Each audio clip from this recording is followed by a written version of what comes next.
नमस्कार विद्यार्थियों, यह वाला हमारा टॉपिक है भक्ति का स्वरूप, पृष्ठभूमि और भक्ति आंदोलन के बारे में। तो जैसा कि हम समझ पा रहे हैं, भक्ति काल, भक्ति बज धातु से बना है, जिसका तात्पर्य है भाग लेना, यानी कि जिसमें हम भाग लेते हैं, ऐसा इसमें भक्ति को समझाया है। अर्थात उपास्य ईश्वर के ऐश्वर्य के भाग में लेना भक्ति है। भक्तिकालीन साहित्य सबसे पहले तमिल भाषा में लिखा गया, लेकिन आगे चलकर ब्रिज और उर्दू में सर्वाधिक लोकप्रिय हुआ। भक्ति शब्द सर्वप्रथम नारद पुराण, उपनिषद, श्वेताश्वतर उपनिषद में प्रयुक्त हुआ।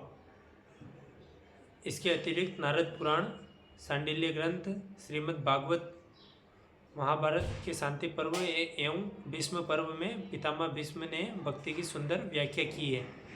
यहाँ पर कवि अपनी बात को काट रहा है। भक्ति शब्द सर्वप्रथम नारद पुराण, उपनिषद, श्वेताश्वर उपनिषद, यानी कि भक्ति काल में बनाया गया एक पुराण है। उसमें भक्ति शब्द का सर्वप्रथम उपयोग हुआ, जबकि नारद पुराण से कई पहले श्रीमद् भागवत गीता, महाभारत और रामायण में भी भक्ति शब्द की व्याख्या और भक्ति शब्द के बारे में बहुत कुछ जानकारी दी गई है। पितामह भीष्म ने भक्ति की सुंदर व्याख्या की है। उच्च कोटि की काव्य रचना, आध्यात्मिकता एवं समाज चेतना के कारण भक्ति काल को स्वर्ण काल कहा गया है।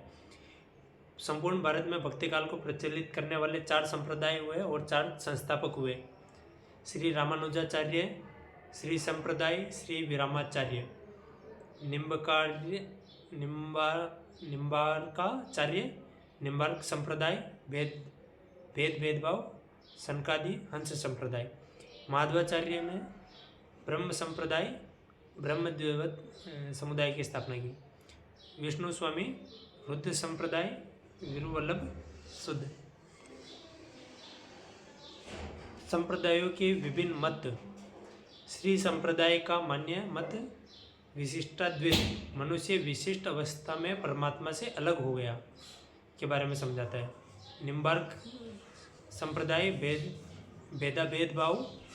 भेदवाद, द्वैतवाद, सारी अवस्था में सभी को एक माना, इनमें कोई भेद नहीं माना, के बारे में। माधवाचार्य द्वैतवाद, मनुष्य और अन्य परमात्मा सब अलग है, सब में भेद है, को मानते थे।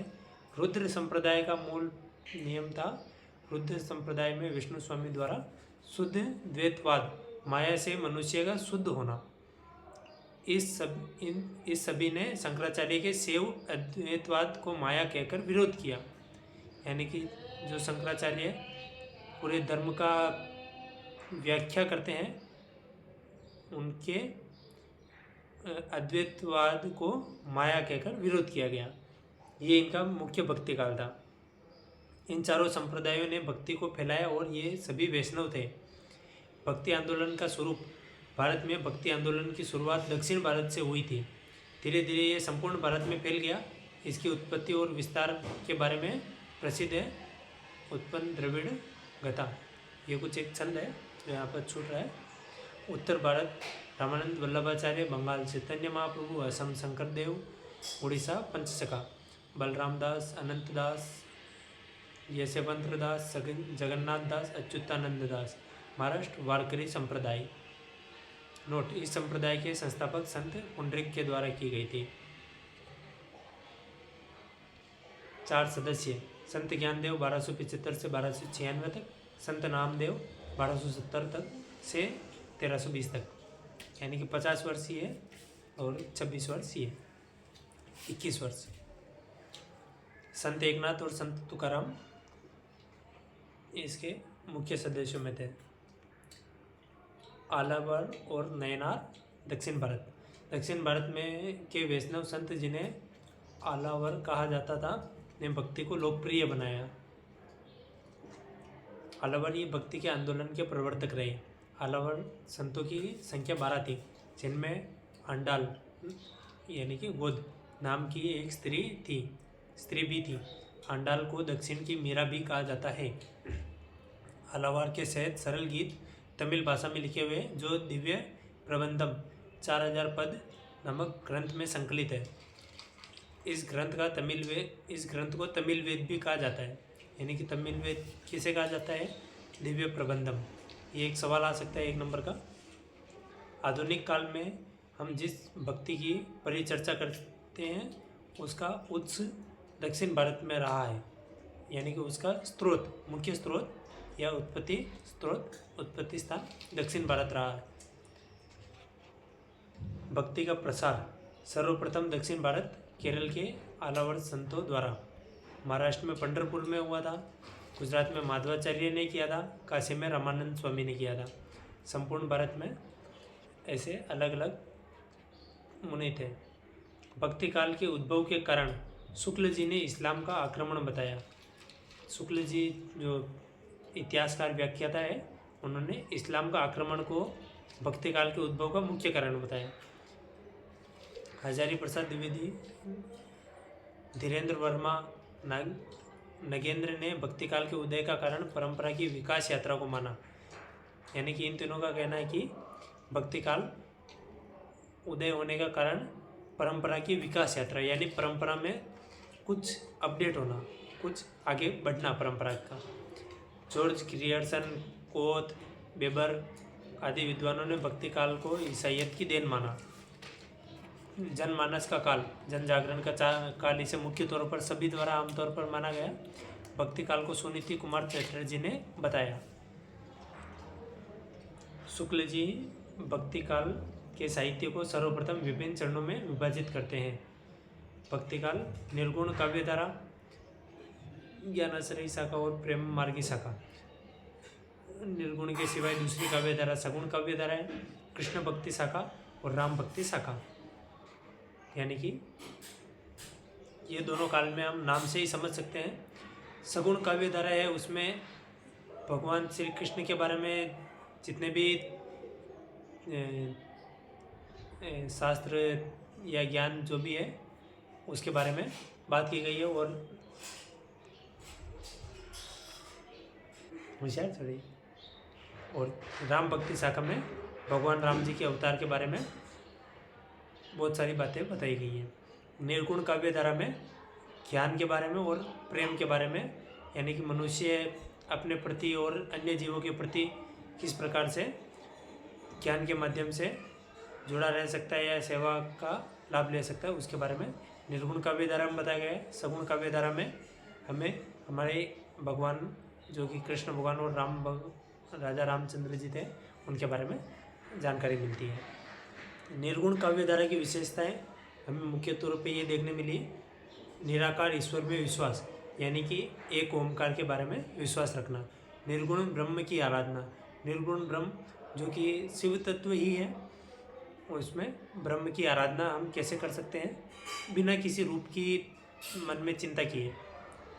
लौकिक प्रेम द्वारा अलौकिक प्रेम की अभिव्यक्ति, यानी कि मनुष्य के प्रति, जीवों के प्रति, अन्य जीवों के प्रति, प्रकृति के प्रति प्रेम प्रदर्शन करना चाहिए, जिससे हम अलौकिक प्रेम यानी कि संसार से भी परे, काल से भी परे हम प्रेम की अभिव्यक्ति कर पाए।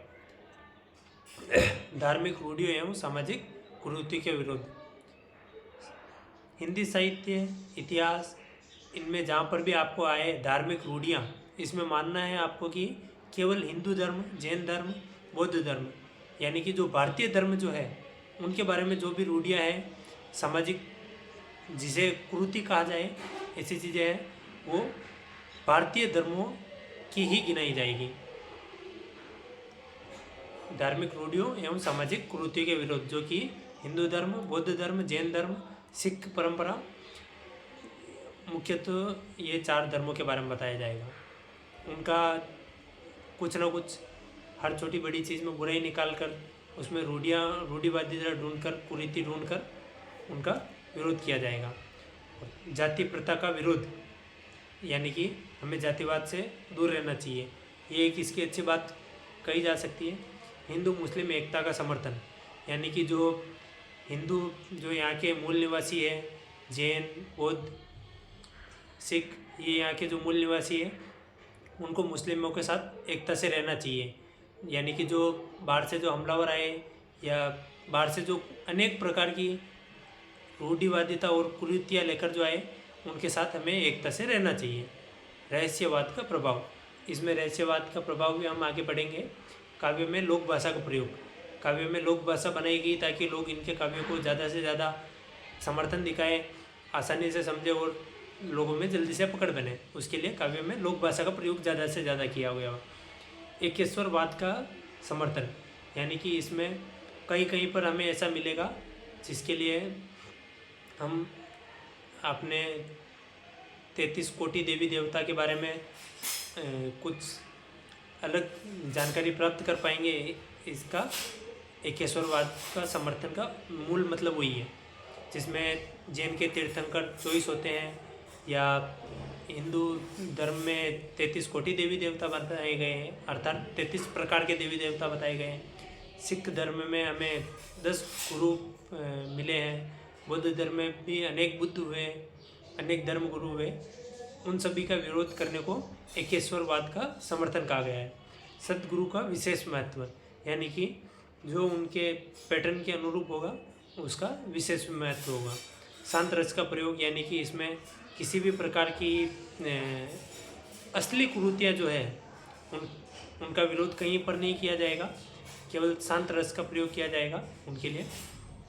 आचरण और पवित्रता पर जोर इस काव्यधारा में दिया गया है। जन जागरण की चेतना का प्रसार, ये भी हमें मुख्य रूप से इसमें देखने को मिलेगा।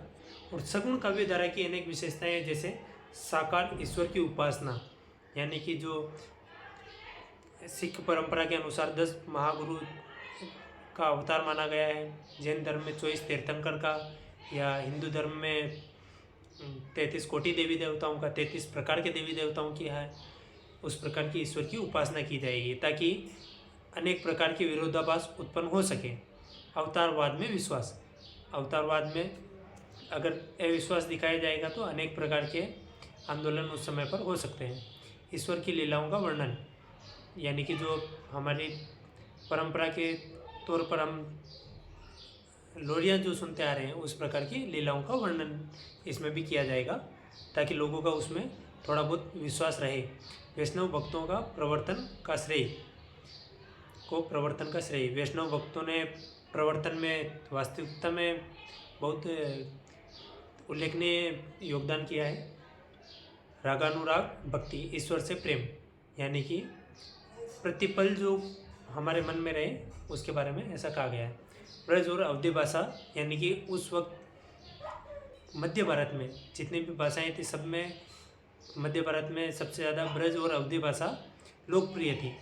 ब्रज और अवधी ये दोनों मुख्य भाषाएं थी।